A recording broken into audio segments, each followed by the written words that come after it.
To this week's edition of Hoops Royalty, bringing you Royal Hoops takes live from the 901. And Karna, before we get into this very fun and important episode centered around the biggest Grizzlies trade since the July 2019 Mike Conley trade, but let's talk some business first.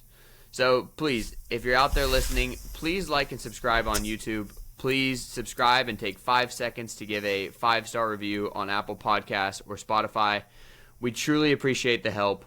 We want to get this show out to more folks because we know that anyone in Grizz Nation, or hopefully just any NBA fan, will love it. So spread the word, tell your friends as we try to grow Hoops Royalty and build some momentum for next season. But with that said, Karna, we got a trade. So the Grizzlies got Marcus Smart from the Boston Celtics, and Memphis dealt Tyus Jones to the Wizards and 2 first-round picks to the Celtics as part of the deal. Celtics got Kristaps Porzingis. He was kind of the centerpiece of the whole deal. And then the Wizards took on the bad contracts of Mike Muscala and Danilo Gallinari for their troubles. And, Karna, we've talked trades for hours on this show. Hours. Never once did the name Marcus Smart come up because, frankly, he didn't seem available. But now that this trade is done, Karna, I've got a royal decree, if you'll allow me. My royal decree is that this Marcus Smart trade is a perfect fit for the Grizzlies and returns them to Western Conference contention, pending what they might do with the final open roster spot. What do you think? I think it was a good trade. I think Western Conference contention is still up for debate, especially with Bradley Beal going to the Suns. So I agree that we are definitely within the top 4 spots, which is contention in the Western Conference, and this definitely improves the team in a lot of ways, which you'll get into in just a second. I'm really happy with the trade. I think the front office did their thing. I think Marcus Smart fills a lot of gaps, a lot of little holes, like you talked about with Bruce Brown Jr. I'm excited to let you elaborate, but that's my quick blurb. I think it's a great trade. I think it fills gaps. I think the front office did their thing. The only question that we'll have in a couple minutes is whether or not it was too expensive or not. That being said, Marcus Smart in a vacuum, great player, great addition to the team.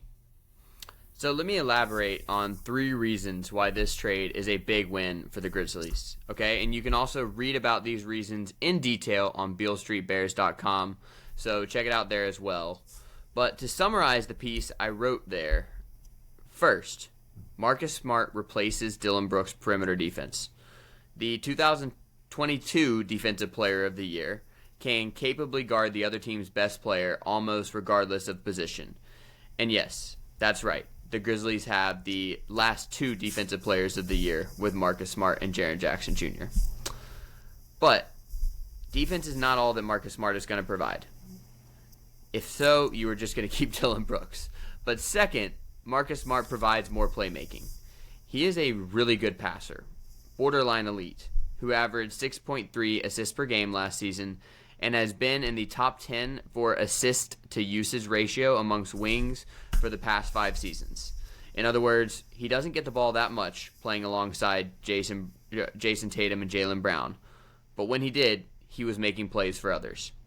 And so he's going to help the half-court offense, and he's capable of running the offense while Ja is out for the first 25 games, or possibly less depending on suspension. But the last thing, Marcus Smart is the perfect veteran leader that this young Grizzlies team desperately needs. He will get these young guys on track. We won't see any disasters of effort and focus like we did in Game 6 versus the Lakers. Hopefully, we won't see any more disasters of off-court behavior from Ja either. So basically, Marcus Smart is a veteran replacement for both Tyus Jones and Dillon Brooks. And he's arguably better at each of their respective strengths than both of them. While he is not the tall wing that Grizzlies fans coveted, he's not OG Anunoby. He is still the perfect fit. Connor, what's your favorite aspect of what Marcus Smart's going to bring to the Grizzlies? Playmaking. I playmaking on both sides of the floor. It just seems like over the last, couple of years and seeing the Boston Celtics make, multiple runs deep into the playoffs, whether it's the bubble or outside the bubble, Marcus Smart makes smart plays at really important times, and that's what the Grizzlies have desperately needed. A lot of times in that Lakers series this year, we saw the Grizzlies kind of stall out and not be able, and whether that's a spacing issue and whether that's, a lack of shot making, they didn't really have someone that could just play floor general with Jaw's injury, and when Jaw was not on the floor, they desperately needed someone to make a smart play, to get a steal, to make the right pass, and they just didn't have that on the floor, especially with the disappearance of Tyus Jones in that series. I think Marcus Smart provides a more consistent, smart playmaker than we've seen on the Grizzlies, maybe since Mike Conley. Obviously, Ja Morant notwithstanding. So I'm really glad he's on the team. I think he provides a consistency both in and out of on and off the floor that the Grizzlies haven't had and a young core desperately needs. And even though we summarized a lot of the stuff that King talked about, I would still go back and read the article. It was brilliantly written. A lot of good stats in there, as King is known for. So definitely take a second and go back and read that. Yeah, I mean, I think it's a great trade. I think Marcus Smart is necessary on this team. One thing I will push back on, and this, I think, is what I would hesitate when Grizzlies fans really believe this is a good trade, and it is, and he's a necessary piece. The West is still a gauntlet. The Lakers are going to make moves. The Suns have already made moves. The Nuggets are still there. Don't forget, they're the defending NBA champions with the best player in the world on their roster. So the West is still a gauntlet. Nothing's handed to us.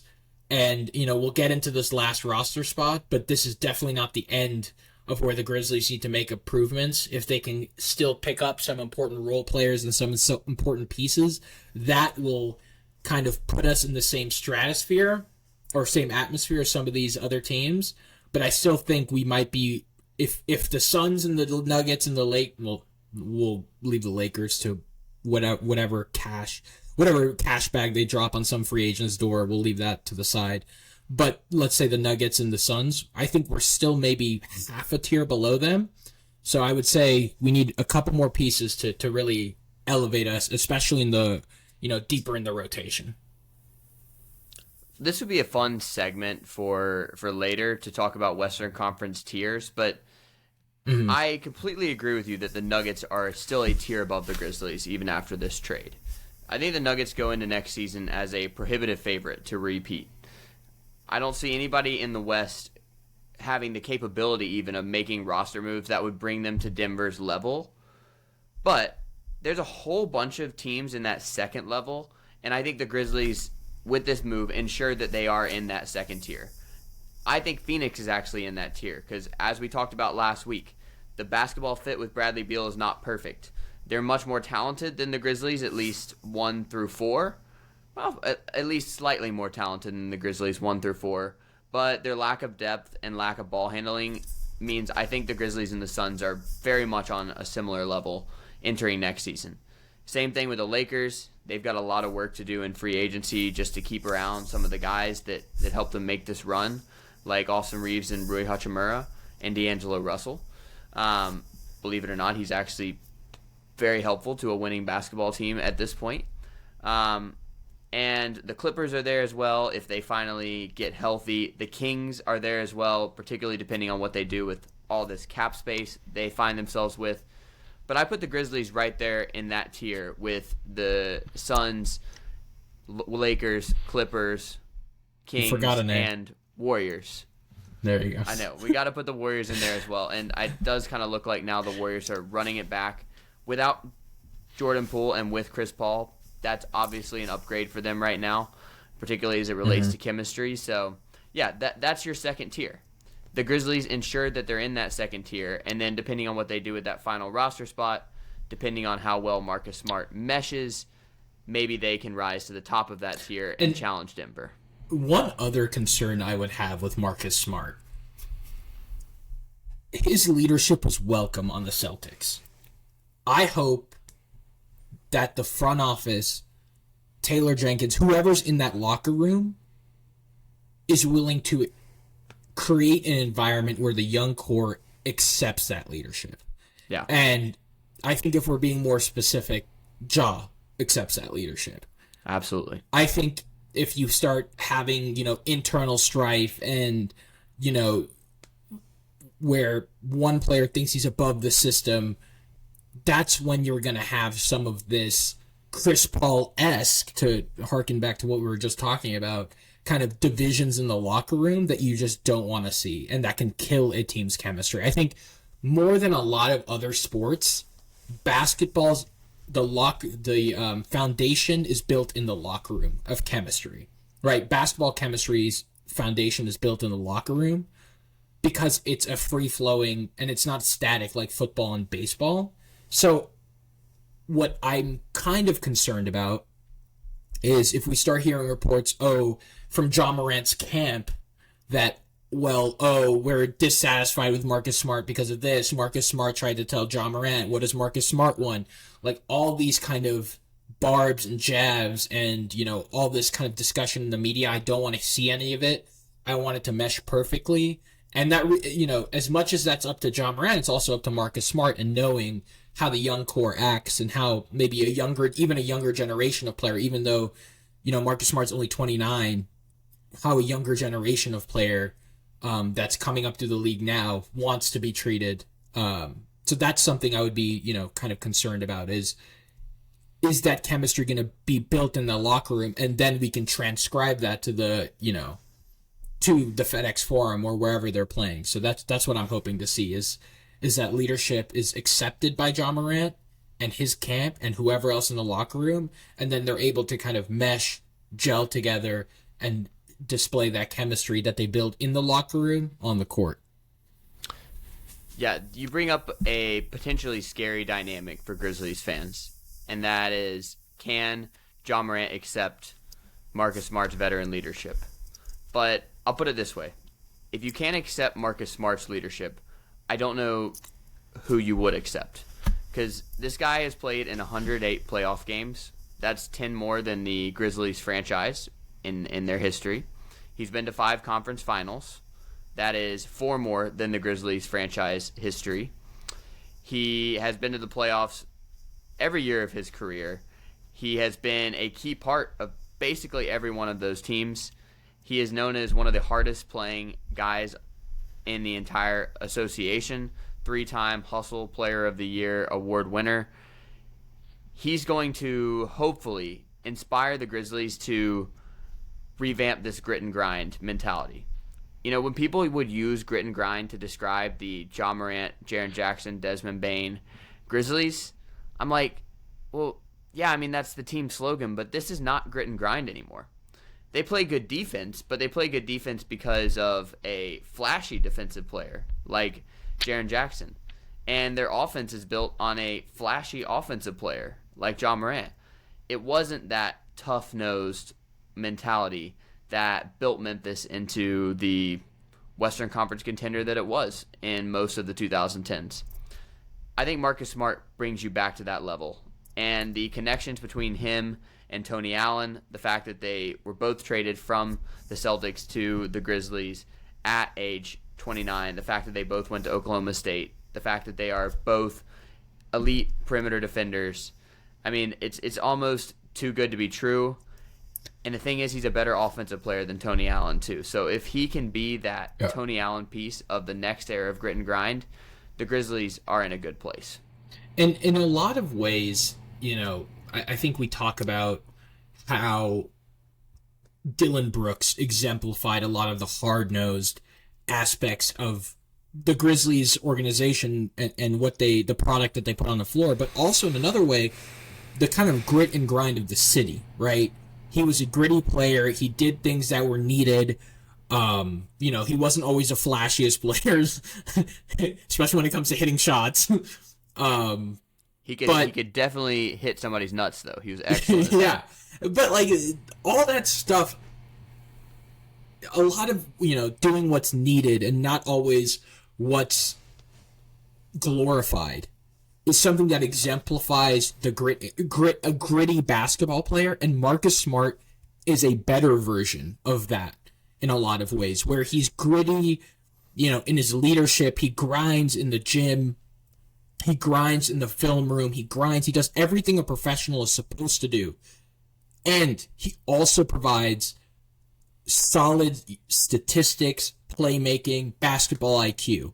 So in a lot of ways, he exemplifies a transition from talking about grit and grind and marketing yourself as grit and grind and actually being grit and grind.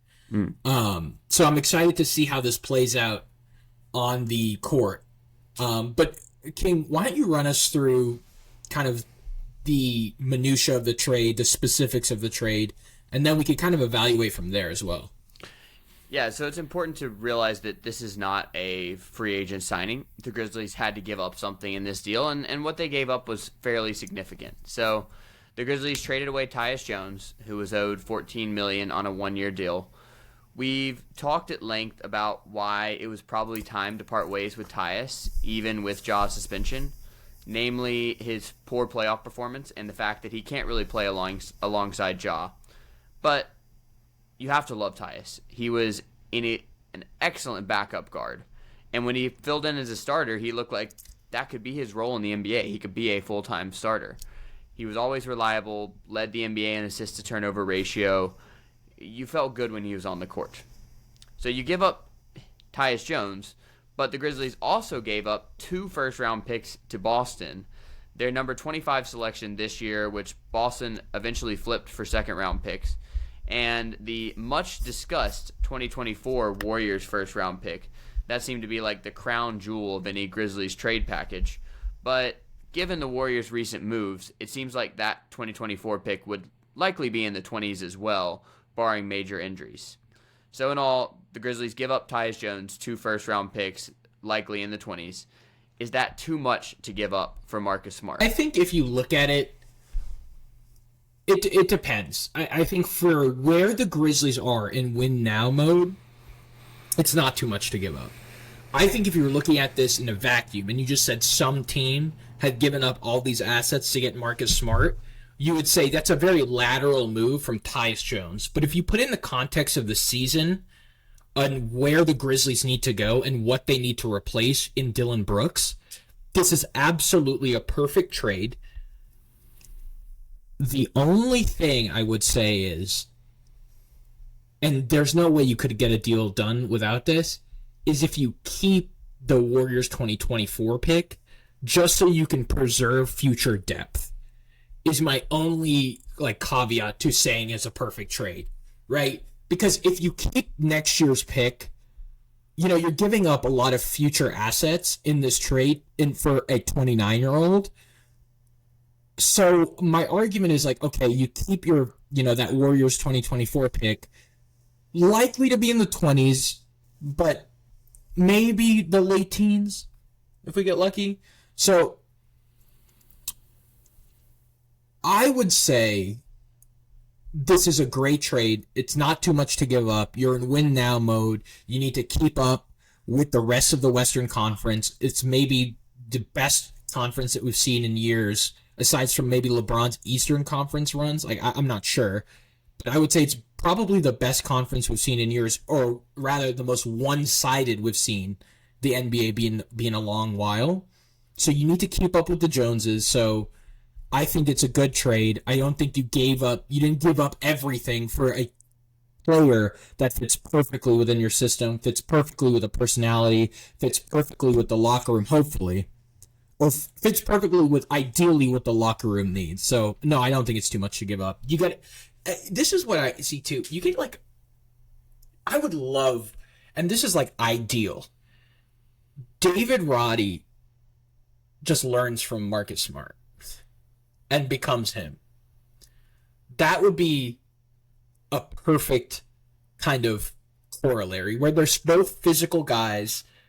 If some of that basketball IQ could just rub off on David Roddy, that's perfect for his development. I think Marcus Smart provides a lot of interesting development opportunities for some of our projects as well. Zaire Williams, Jake LaRavia, David Roddy.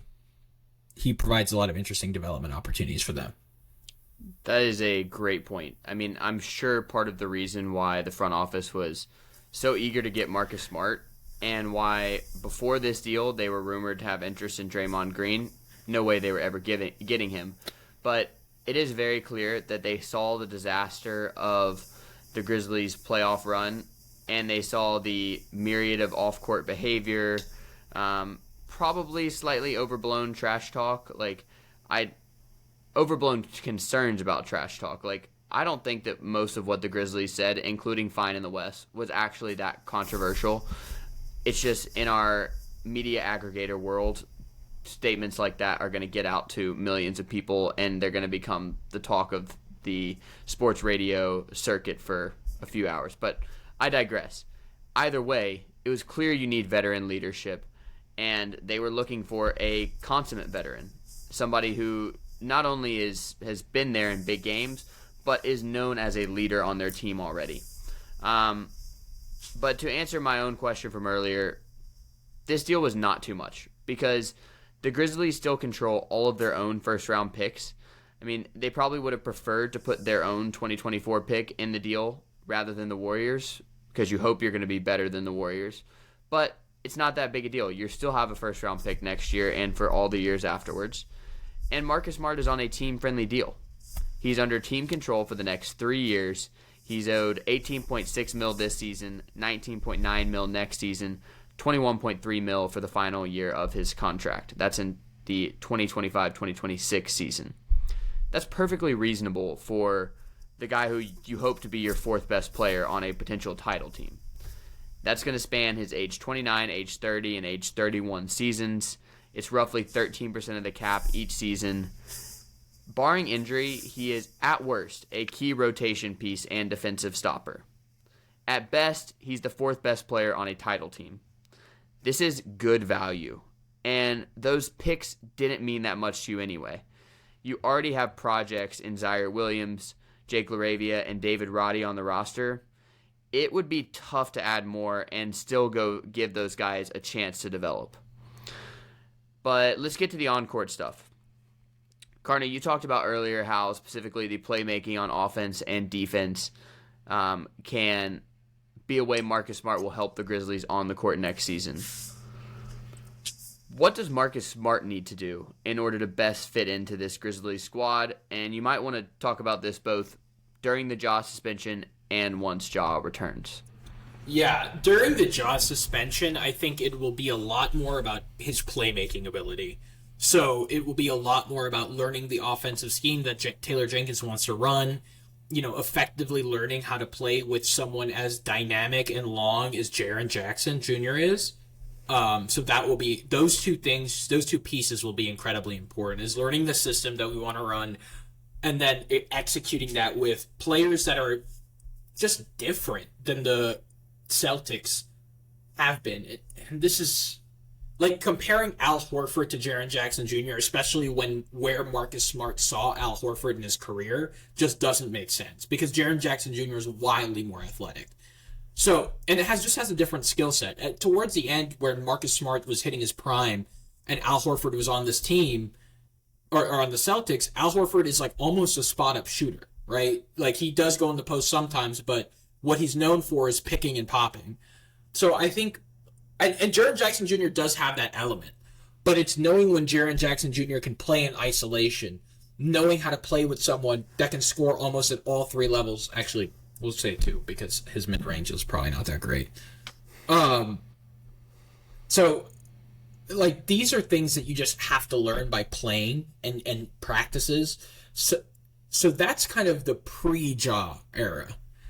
The post-Ja era of this season will be heavily predicated on defense as well, as will always, because he's going to be guarding the best 1 through 3 on the floor, right? There's whether it's, Steph Curry or LeBron James, he's probably guarding them.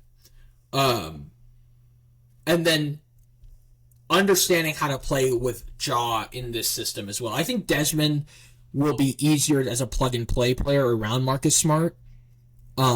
if putting him at the central part of the question. But when Ja comes around, we have a more ball-dominant scorer. We have someone that is a lot more dynamic athletically than Jason Tatum or Jaylen Brown was, and scored almost in a less dynamic way than, Jason Tatum would. Insofar as Jason Tatum could be a shooter, he could get to the basket, whereas Ja Morant more relies on getting to the basket. So I think Marcus Smart will have to be highly adaptable, both before and after Ja Morant makes his way to the FedEx Forum and makes his way back onto the court. It will be different skills that he needs to transition into once Ja comes back.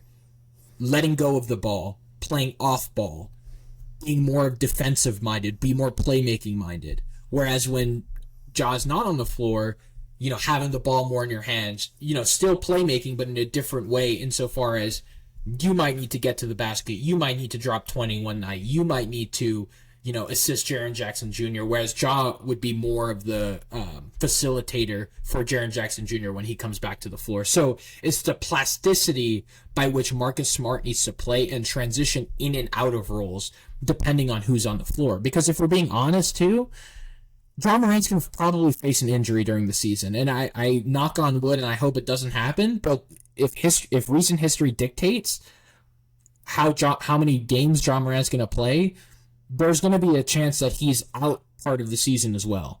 So I think it's important that Marcus Smart has a plasticity to his game, learns how to play in and out of the court, or rather in and out of different roles, and knows when to play with the ball and play off ball. So I think those are going to be things that he has to learn and transition in and out of as the ebbs and flows of any NBA season happen.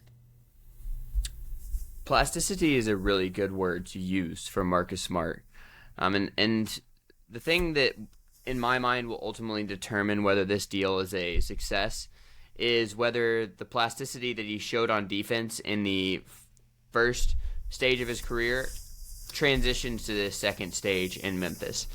So he's been 3-time first team all defense. As we said earlier, 2022 Defensive Player of the Year. He earned those awards because even though he's just 6'4", he can basically guard 1 through 5. He's got a 6'9" wingspan. He's got size and strength in terms of his girth. He can stand up to a bigger player.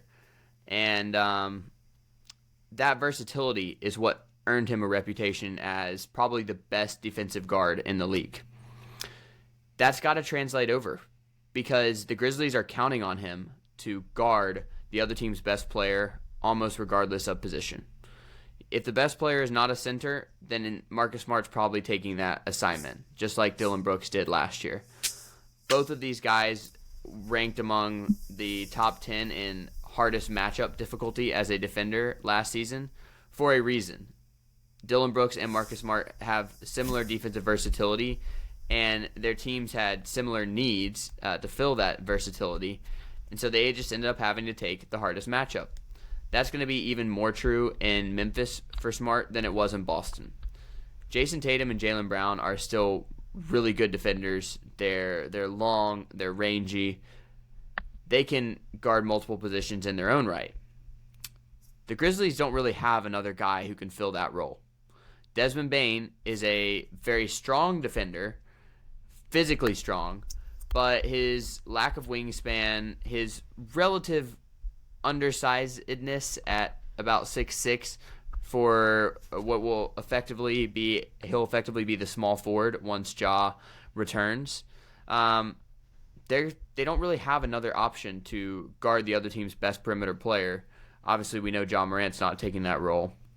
You want Jaren Jackson Jr. hovering around the basket. Steven Adams isn't taking that role. So it's got to be Smart. He's got to be defensively versatile. He's certainly shown the capability to do that, but the wear and tear that his body has seemed to have shown in the past few seasons, the drop-off he had this past season defensively, that's the only thing I'm worried about in this deal. Is Marcus Smart going to be the same defender that he was in Boston once he arrives in Memphis? I think it's a decent bet that he will, But to me, that's where his on-the-court value will hinge. And then just one last thought on his on-the-court play. I want to go back to something you said very early on, which was his clutch playmaking. That's something the Grizzlies desperately need. We saw over and over again, not just in the playoffs, how when the game slowed down in the fourth quarter, they did not have anybody to turn to.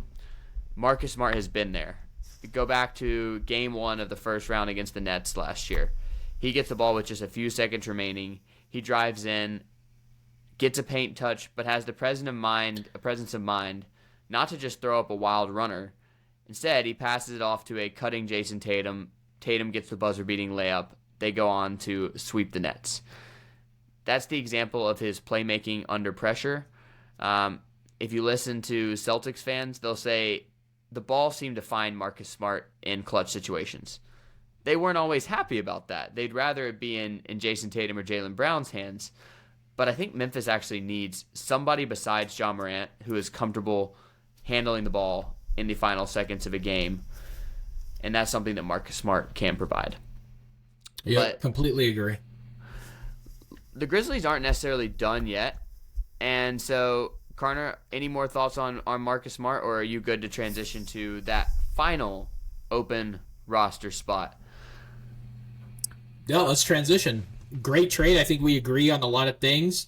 I think the only thing that we just need to make sure is that locker room chemistry. That's the only thing I'm really worried about, but I'm not the coach of the team. So again, that's a great point and something that I haven't heard anybody else talk about. Like, we're all just assuming Marcus Smart is going to jump in there and be the perfect leader for this team. That people forget that you need to accept leadership. You need to accept leadership before you can. No one just walks in and is a leader. You know, one thing we learned in the classroom pretty early on is you can say whatever you want, but you know, if whether it's a multi-million-dollar basketball player or a fifth grader doesn't like you, they're not going to follow you. So that's something that to keep in mind as we go through today or the trade. One worrying quote on that front. I don't know if you saw what Zach Kleiman said in his post-draft press conference about how Ja has sometimes not been super happy, super thrilled was the word he used about the feedback that they've given him. We obviously know that he directly ignored Steven Adams' warnings to stop going out on the road because Adams gave those warnings right before Ja's first Instagram Live gun incident. So there is a track record with Ja being a little bit hesitant to accept feedback. And now he's about to get a leader in that room he's going to give feedback whether you like it or not. We know Marcus Smart was the loudest voice for the Celtics in this pretty impressive run they've had in the Jason Tatum era. I mean, Jason Tatum wasn't leader of those teams. It was Marcus Smart. And Ja Morant, for better or for worse, has been the leader of the Grizzlies really since he arrived. He's been the loudest voice in that room. He's got to make room for Marcus Smart now. And I think that dynamic is going to, besides the injury potential, besides the defensive versatility, will that maintain? Besides the playmaking, will he be able to maintain that? The locker room chemistry is going to be a big part of this anyone deal. With eyes from an X's and O's perspective knows Marcus Smart's a good fit. Yeah. It's whether that we can translate that locker room chemistry to on-court chemistry that worries me. And if we're being honest, it's going to come down to Ja. And I hesitate to be like this, but if sides are chosen, I suspect, based off this season and the mistakes that he's made, I'm not saying the front office will side with Marcus Smart and give him the contract. They're not going to do that. They're not stupid, right? Marcus Smart's never going to drop 50 in a playoff game. But I suspect if sides are chosen, Ja might find himself more isolated than he thinks. Where, all the rah-rah stuff with Desmond Bain and Jaren Jackson Jr., your brothers, or whatever you want to call it, that stuff might go away if you keep making mistakes. Especially if what Marcus Smart is saying is right. And we know from just watching him in his career, Marcus Smart isn't going to do the wrong thing very often. No. or provide the wrong energy very often. So we'll see how all that plays out. I'm just hoping and praying I don't hear the words Jaw and his can't say blah, blah, blah, or whatever they want to say. If someone wants to say something, it better be John Moran, honestly. I'm sick of hearing Jaw's camp is upset. No. It's you, dude. That's fair. Sorry. That was a quick rant. Yeah, that's a fair rant. Yeah, the operative term there is if he keeps doing this off the court stuff. If that stops, I think everybody's going to be right back in line. It will still be John Moran's team, even if Marcus Smart is coming in to be absolutely that veteran leader. But let's transition. Let's talk a little bit here at the end of the podcast about what the Grizzlies could do with their final open roster spot. We've talked over and over again about how the Grizzlies have the full mid-level exception of about $12 million. In NBA terms, that's really not that much money.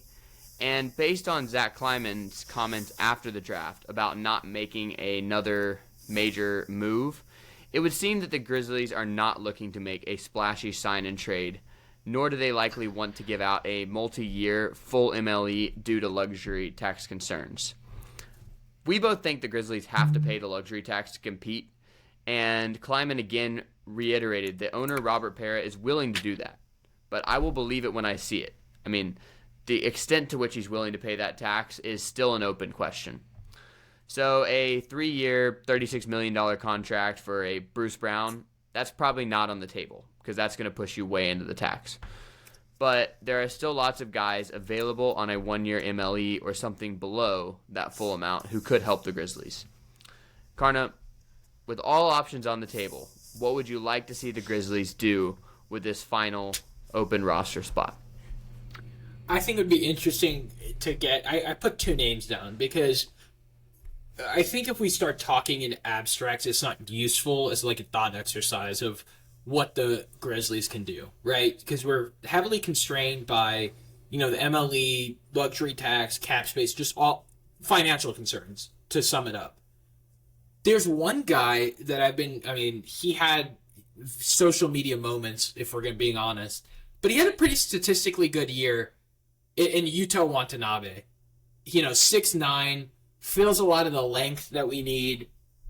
Probably won't garner the $12 million a year, but I think if you gave him 3 years, let's call it $7-8 million, you sign him, he can be a role player similar to Rui Hachimura offensively, not defensively, offensively, and then you have to hide him on defense. And you provide a really good shooter. I think he shot upwards of 35%. Maybe close to 40% from 3 this year. Close to 40. Mm-hmm. And many times had amazing shooting performances and kind of got lost when the Nets imploded and, the only good player on the team was Mikal Bridges. So I would love the Grizzlies to go get a player like him or similar to him.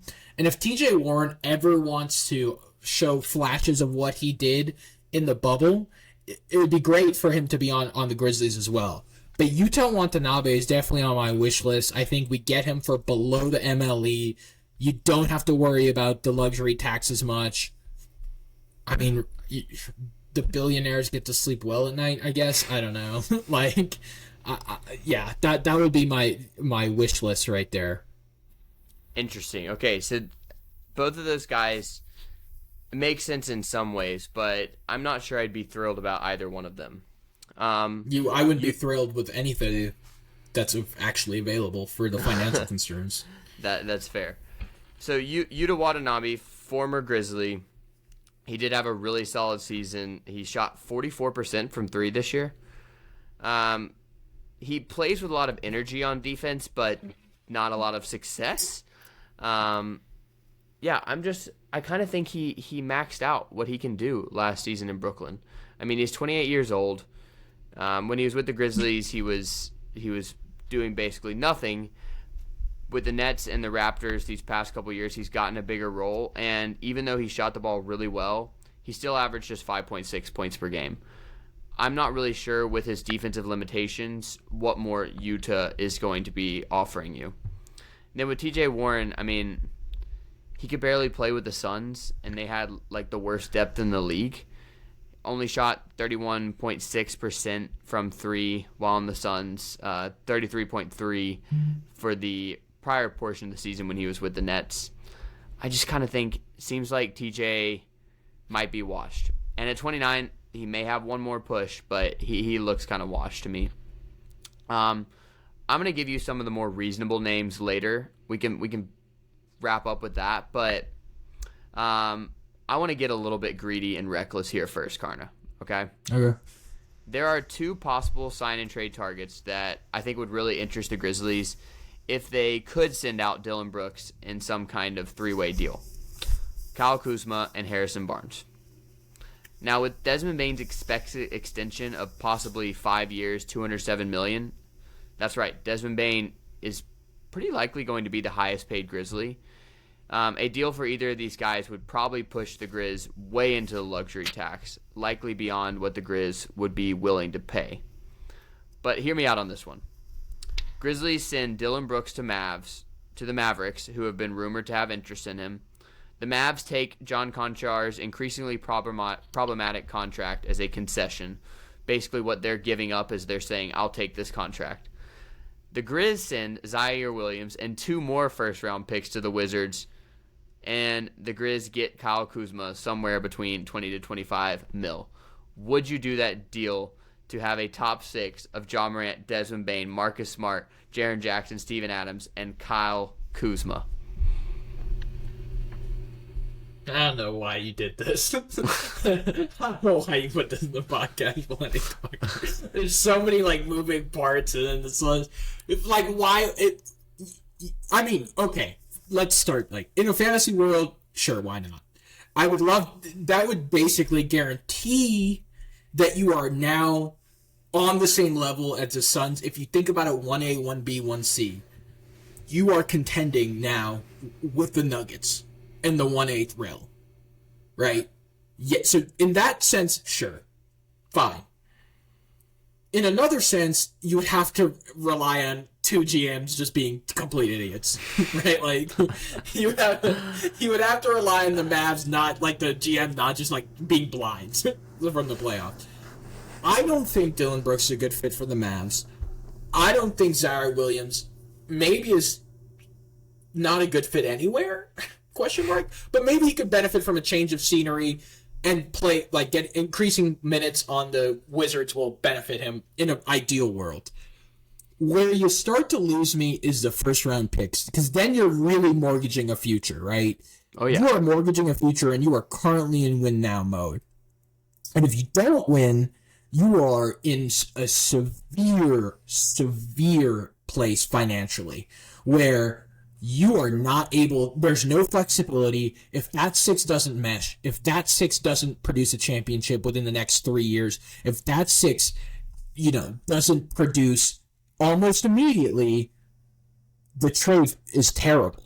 And you look terrible. So it's a high risk, super high, like it's super high risk, super high reward.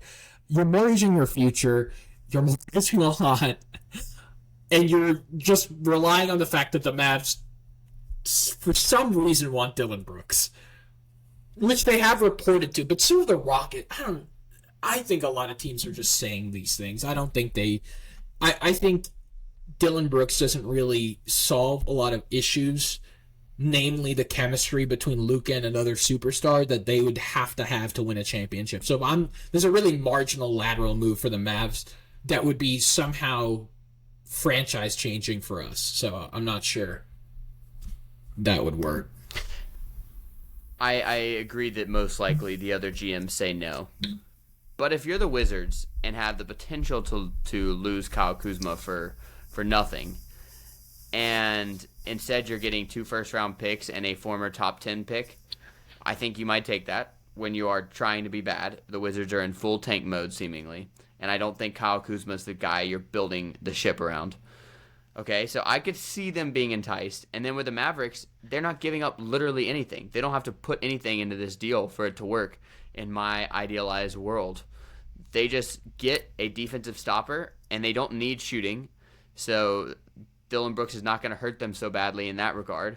And, all they have to do is just take on John Conchar, who will also provide some energy and hustle that they desperately need. But that's not what Dylan Brooks. That's not the issue with Dylan Brooks. Is that he's an offensive black hole when you put him on the floor. They had one of the best offenses in basketball. They had no defense. But you don't think the chemistry changes if you put Dylan Brooks on the floor offensively? That is a good point. Yeah, we saw that. We saw the opposite happen when the Grizzlies put him on the floor, right? Yeah. Like I feel like it's hard to say like. It's not like football, right? Like, Dylan Brooks isn't just like some linebacker that only plays one side of the floor. That time in the NBA is gone, right? Like, you need to be able to comfortably drop 15-plus points if you want to be a starter in the NBA.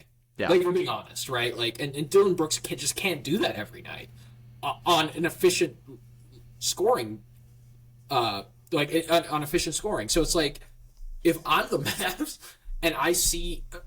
It would be very, very old school basketball to be like, this guy's like Bruce Bowen. Like, let's just go get him. It's just like, I don't know. I just don't think. I think Dylan Brooks' time in the NBA is going to be very short lived. Wow, from here on out. I do believe he will. I meant his type of player. I don't like maybe Dylan Brooks finds another contract. But like, are you saying that Dylan Brooks is going to be in the league for another 5 years? Yes, I would be shocked if he's out of the league in 5 years. I'd take that bet. I'm going under 5 years. All right, I will take over 5 years, and I know I'm giving up juice on that one too. But let's talk about another guy that would be a little bit less expensive and also less helpful. I mean, Kyle Kuzma would push you honestly close to the Denver tier. But if you were to get Harrison Barnes, who Bleacher Report argued should be the Grizzlies' top free agent target, that would also push you closer to Denver, albeit not on their tier. Now, a Harrison Barnes deal probably only works with a Dylan Brooks sign-and-trade swap. Sacramento might want to do that, given how porous their defense was and how they don't really need more offense from Harrison Barnes, but they could definitely use some defensive grittiness from Dylan Brooks. And yet, since Barnes is, both of us would say, a better player, you got to throw a first-round pick in there if you're the Grizzlies. Would you send Dylan Brooks and a first-round pick to Sacramento to get back Harrison Barnes at, let's say, around $15 million?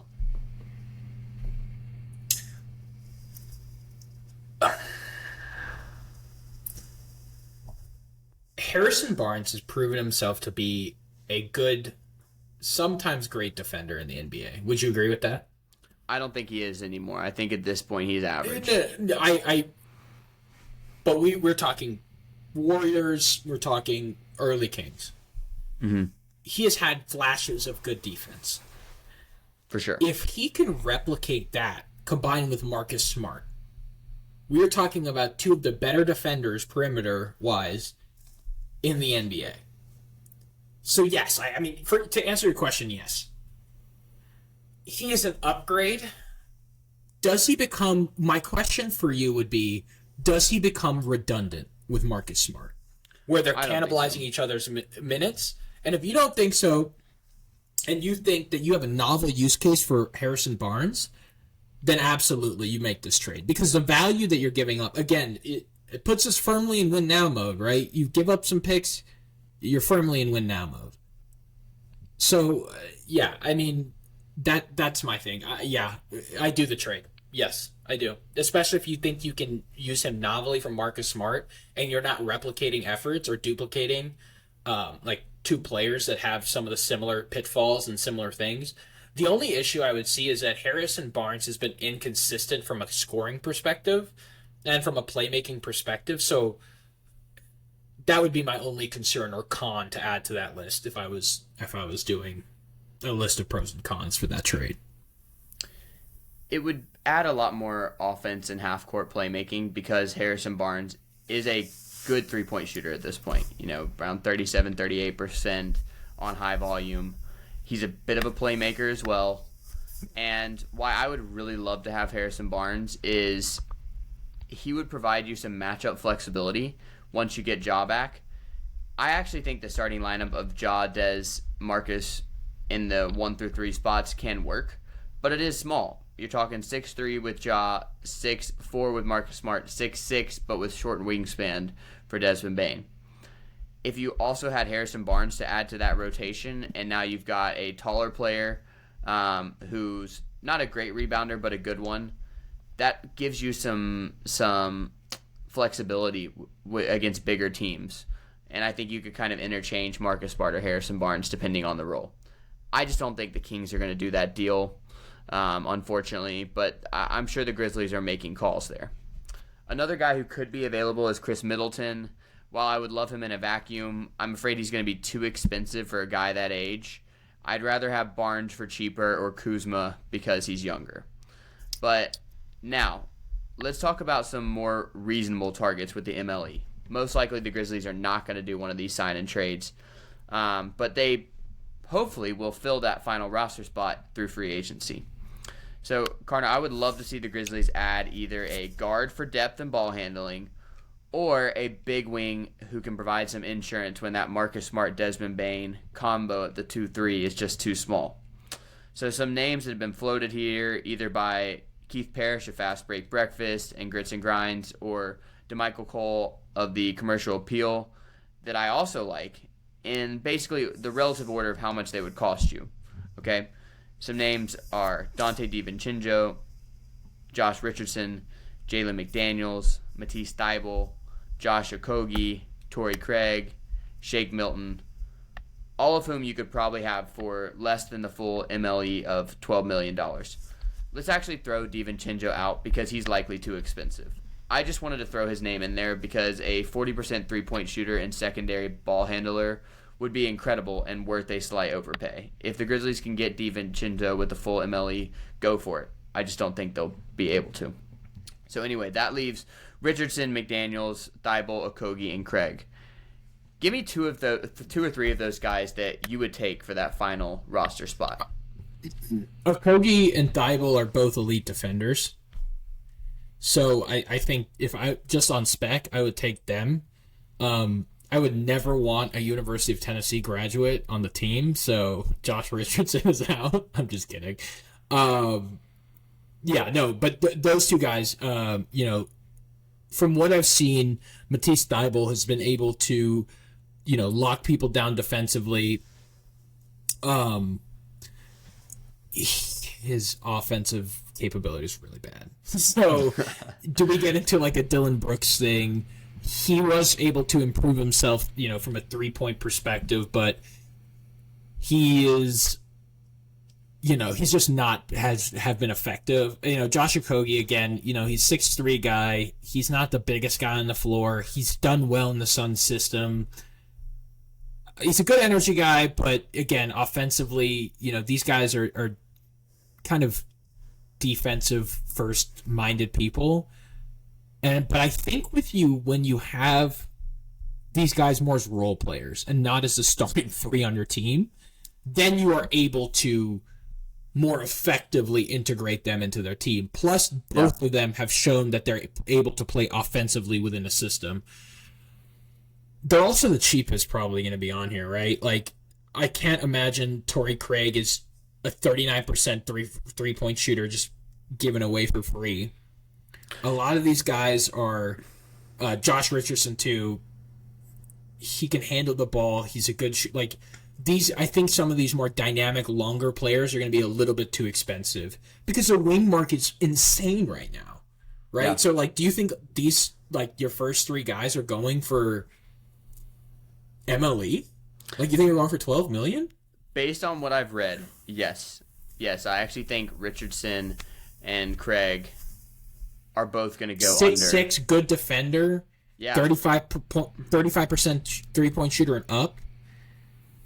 The thing about Josh Richardson is he's been getting lost in rotations, whether it be San Antonio or New Orleans.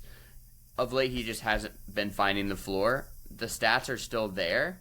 And, again, the frame is still there. He's a 6'6" combo guard who can defend.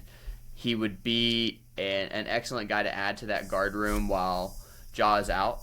I think the reason why you add a guard is not so much for the rest of the season, but so that you don't absolutely suck in those first 25 games. Because if any of Marcus Smart, Desmond Bane, or Luke Kennard gets injured in the first 25 games, you're in a really tough spot. And the nice thing about Richardson is that he doesn't just help in those 25 games. I think the Grizzlies should try to address guard depth with a two-way contract. But Richardson can also help and size up to a wing later on in the season. I do think he'll be under that number. And I'll just give you the three guys I would most like out of that list. Number one would be Josh Richardson because of the three-point shooting, career 36.5% on decent volume. The fact that he could be a secondary ball handler while Jaw is out and then can just be a good wing piece to have in case of injuries, in case of matchups later on in the season. The second guy would be Torrey Craig. At 6'7", as a really good defender who can very capably guard the 3 or the 4, who can also shoot 39% from 3, I don't understand why he's not getting more buzz in the free agent market. Frankly, he doesn't bring much else to the table. He's not at all a ball handler or a playmaker. But I would love to have him to add some toughness to your team, to add another veteran at 32. He's going to have to be a short-term contract, but I would definitely take him for something in that half MLE range, like 5 or 6 mil. You don't think that the Suns are going to try to keep him? I think they will, but they might not have the mechanisms to, and the Grizzlies could definitely pry him away depending on the size of the contract. And because he was the best, sorry, go for it. You should not give him the full MLE either. But if $6 million is enough to get him away from the Suns, you do that in a heartbeat. Okay. I think you have to overpay for Torrey Craig. I think you're going to have to outbid the Suns, who are going to be looking, because I don't think the Suns, or many people, when they realize that they put all their assets in one basket, realize now you have to pay a premium for diversification. And what that means, I guess, as a finance brain, but what that means is, if you put all your eggs in these star players, like what is it, like 3 out of the 6 top paid guys at one point are going to be Suns in the next couple of years. I mean, obviously, just how contracts are structured right now.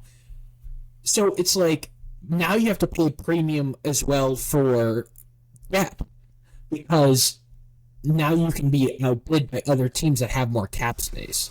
So I don't know. I think Torrey Craig's going to remain a Sun. From what I've heard, seen in a lot of different areas, I think it was JJ Redick's podcast. He said that the Suns are also going to do their best to keep Torrey Craig because of how effective he was this year. One thing that's interesting with another guy that's on this list, Jalen McDaniels. He has improved from three-point land in a different system. In the Philadelphia system, for the first 4 seasons in Charlotte, he shot 34% from three-point. Even though it's a really small sample size, to have a 40% three-point shooter, that could be effective, too, for the Memphis Grizzlies. If you put him in the right system and get him open shots, he can knock them down. And I think, based off of his frame, he was 33% for 4 seasons, but when he came to Philadelphia and he saw that change of scenery, he jumps up to 40%, according to his Basketball Reference page. So,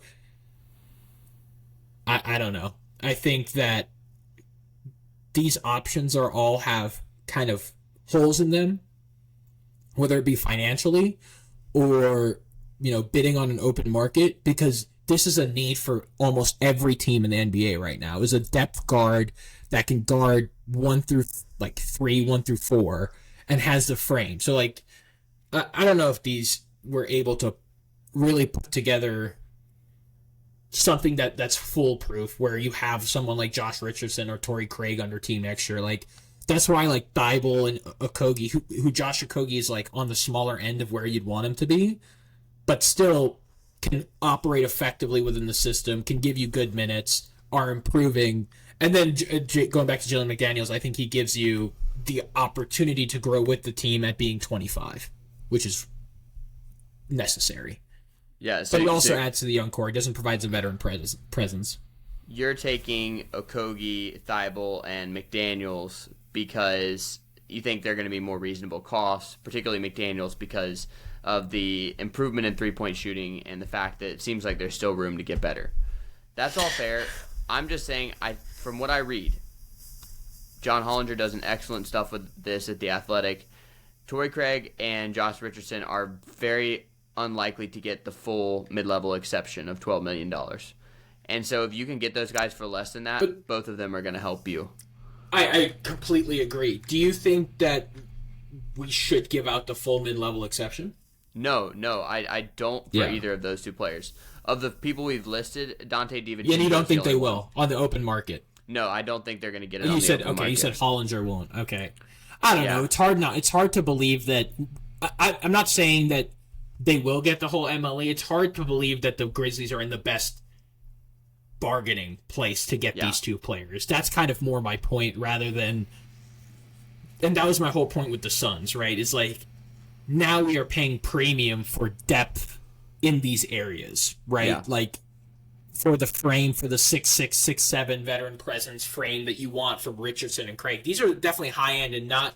I'd love to have them on the team. Don't get me wrong. Yeah. I think you're right. You picked the two best ones. I just don't think they're as realistic as the ones maybe below that. And I like McDaniels for the for the improvement. And then you could you see a drastic increase in his 3-point percentage when he moves scenery. So maybe Charlotte was a problem and not the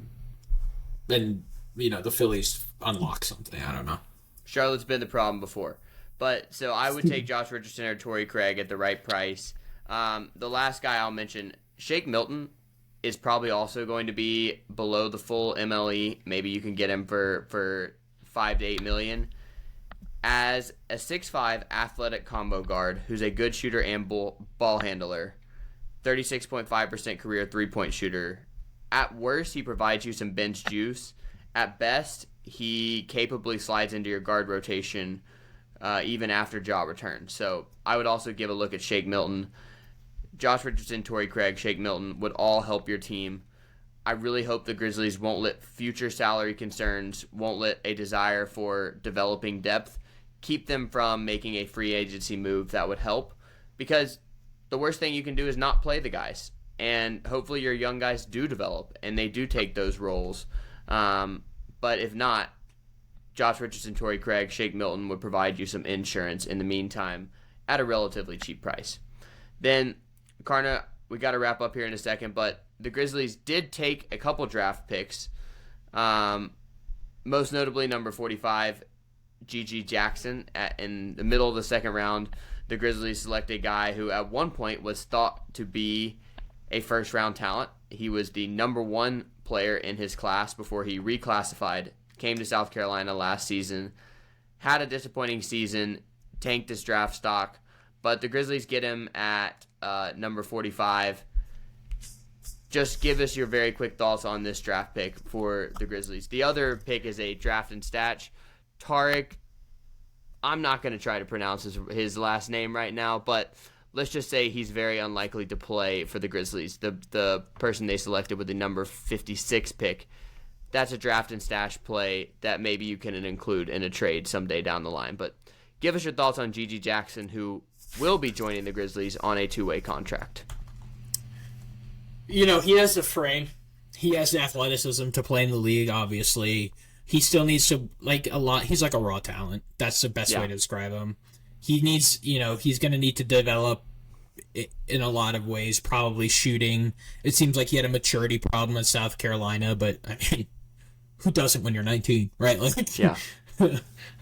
So it's like, that's kind of my point, is he's just going to be another project that it seems like this front office loves. Yeah.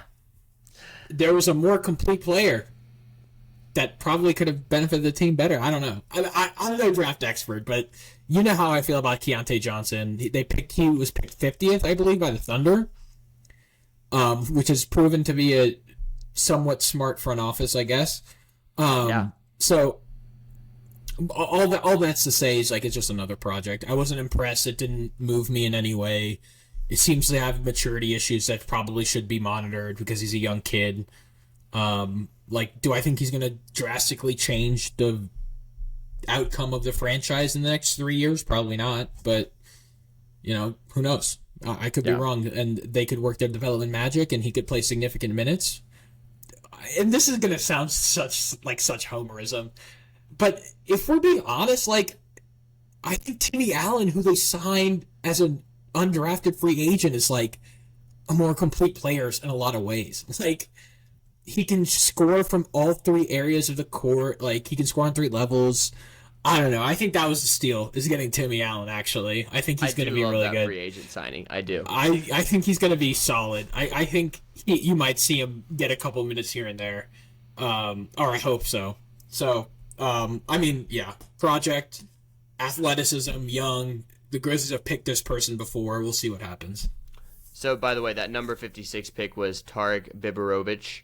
Again, not likely to play for the Grizzlies, but when you had to make a draft and stash play, he's who you come up with.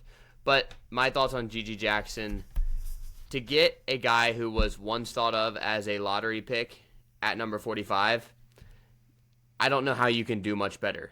And he did average over 15 points per game in South Carolina. He is a very athletic forward. At 6'9", 215, he's got an NBA body already. Now he's going to get time to develop it. He's got a reputation as a three-point shooter, even though he shot just 32.4% last year at South Carolina. There were team chemistry issues, but he's not going to be a part of the main locker room anyway. I mean, he's going to be spending more of his time with the hustle. I just think it's a good guy to have in your development system, and we'll see what happens from there. Yeah. But what I would caution, though, with points per game is there was no one else on that team. Oh, no. No, it's terrible He team. definitely was not an efficient scorer on that team either. So it's like he's going to have to learn some of those things. Like, if we're being honest, he's like 19. He's probably still growing into his body, too. Like, a lot of these things are going to be, he's just a development project. Another one. Add him to the list. And he's farther behind like a David Roddy or Jake LaRavia or Zaire Williams, but that's okay. He's on a two-way contract. Okay, yeah. If it doesn't work out, you don't have a long-term obligation to him financially or otherwise. So I like the pick, and maybe he's one of those guys in the second round that hits. I mean, Dylan Brooks was also the number 45 overall pick, and as much as Grizzlies fans disdain him now, he is a competent NBA player. If he's a great second-round pick. He's a great second-round pick. A great second-round pick. His days in the league are numbered, but he's a great second-round pick. Maybe that says more about how much the second round actually matters. But yeah. That'll do it for this week's edition of Hoops Royalty. We hope you enjoyed our Marcus Smart and free agency discussion. And also, really excited to see some of the Grizz young guys in action during Summer League starting next week. But before you go, please like and subscribe. If you're listening to this as a podcast, we would really appreciate a 5-star review, a nice comment. Spread the word about the most royal hoops takes in the 901. But other than that, we'll see y'all next week. Go It doesn't Grizz. need to be a positive comment. You can tell us how dumb we are. Just the 5-star review. Just tell us how dumb we are and then the 5-star review. Thank you. Perfect. Well, that's it for Hoops Royalty. Go Grizz, go Guardians. Have a great 4th of July weekend.